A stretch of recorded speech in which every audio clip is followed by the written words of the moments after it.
తెలంగాణలో గ్రేటర్ ఎన్నికల వేడి రాజుకుంటోంది. అధికార విపక్షాల మధ్య మాటల యుద్ధం తారస్థాయికి చేరుకుంది. గ్రేటర్ సిటీపై సీఎం రేవంత్ రెడ్డి స్పెషల్గా ఫోకస్ చేశారు. గెలుపే లక్ష్యంగా అడుగులు వేస్తున్నారు. అందుకే ప్రత్యర్థులపై మాటల తూటాలు పేల్చుతున్నారు. కొద్ది రోజులుగా హైదరాబాద్లో హై వోల్టేజ్ పాలిటిక్స్ నడుస్తున్నాయి. కిషన్ రెడ్డి, కేటీఆర్ కారణంగానే మెట్రో ఫేజ్ 2 ఆగిందని ఆరోపించారు ముఖ్యమంత్రి రేవంత్ రెడ్డి. మెట్రో రైల్ విస్తరణను కావాలని బీఆర్ఎస్, బీజేపీ అడ్డుకుంటున్నాయని ఆవేదన వ్యక్తం చేశారు. ప్రజలకు అంకితం చేయాల్సిన పనిని పక్కన పెట్టి చారిత్రాత్మకమైన కట్టడాలు ఉన్నాయి, ఈ నిర్మాణాలను తొలగించి ఇతర ప్రాంతాల నుంచి తీసుకెళ్లాలి అని ఒక ఎడతెగని పేచి ముఖ్యమంత్రిగా చంద్రశేఖరరావు గారే పెట్టారు. దాంతో మెట్రో పనులు పూర్తి కాలేదు.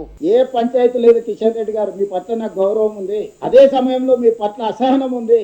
మీరు ఎందుకు కేసీఆర్ కు భయపడి లొంగిపోయి ఇట్లా వ్యవహరిస్తున్నారో మీ భయానికి కారణం చెప్పు. కేసీఆర్ ధైర్యం చూసుకొని నందించే బదులు నేను నీకు అండే నిలబడతా కేసీఆర్ మీద అభినందన చెప్తాం, షాల్వది పోయి కిషన్ రెడ్డి గారికి పోయి షాల్వ కప్పొస్తాము.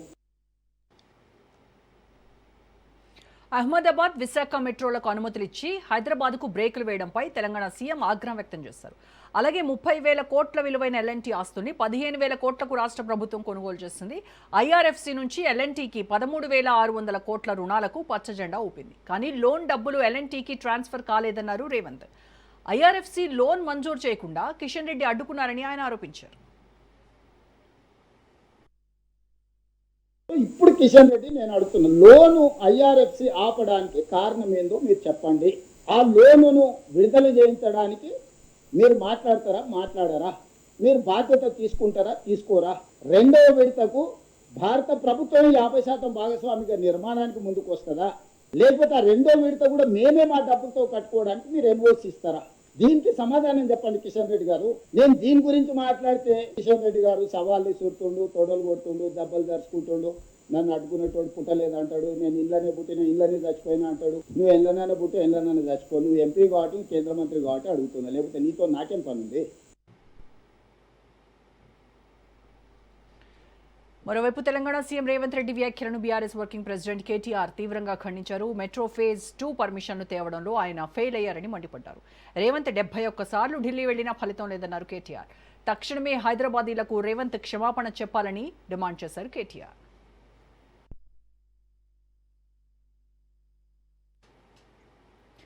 ఎన్నికల వేళ గ్రేటర్ వాసులకు అనేక హామీల వర్షం కురిపించింది కాంగ్రెస్.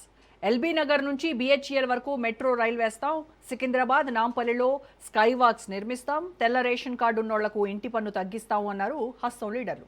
అలాగే ప్రతి ఇంటికి 25,000 లీటర్ల మంచినీళ్లు అందిస్తాం, ముంపు రహిత సిటీగా హైదరాబాద్ను మారుస్తాం, బస్తీల్లో పబ్లిక్ స్కూళ్లను ఏర్పాటు చేస్తాం, సెట్విన్ బస్సుల విస్తరణతో ఉపాధి కల్పిస్తాము అని చెప్పుకొచ్చారు. హైదరాబాద్ విజన్ 2030 పేరుతో అభయహస్తం మేనిఫెస్టో రిలీజ్ చేశారు. కానీ 2.5 ఏళ్లుగా ఏ ఒక్క హామీ పూర్తిగా అమలు కాలేదంటున్నారు స్థానికులు.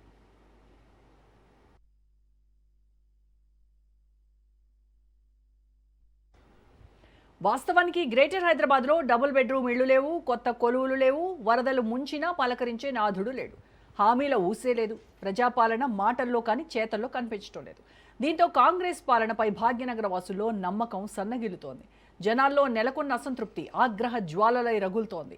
ఆ వ్యతిరేకతే ప్రతిపక్షాలైన బీఆర్ఎస్, బీజేపీ విజయాలకు బాటలు వేస్తోందనే భయం సీఎం రేవంత్లో స్పష్టంగా కనిపిస్తోంది. అందుకే ఆయన వయా కిషన్ రెడ్డి మీదుగా కేసీఆర్పై విమర్శనాస్త్రాలు సంధిస్తూ ఉన్నారు.